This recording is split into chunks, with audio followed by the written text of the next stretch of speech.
electric current flows straight, but something far older and stranger makes it slip sideways. The orbital Hall effect describes the generation of a transverse flow of orbital angular momentum when an electric current passes through a crystal.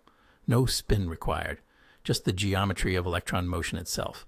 The theoretical foundations were laid in the late 2000s, primarily between 2007 and 2010, when researchers realized that orbital degrees of freedom were not merely passive spectators. Using multi-orbital tight-binding models, theorists showed that crystal symmetry alone can deflect the orbital motion of electrons, producing a sizable transverse orbital current, often far larger than its spin Hall counterpart. Unlike the spin Hall effect, the orbital Hall effect does not rely on strong spin-orbit coupling. Instead, it emerges naturally from the momentum space texture of atomic orbitals.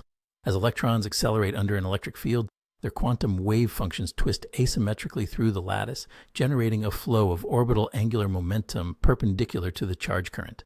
For years, this remained a purely theoretical prediction. Experimental confirmation arrived in the early 2020s, when measurements in light transition metals such as titanium and chromium revealed large orbital Hall signals.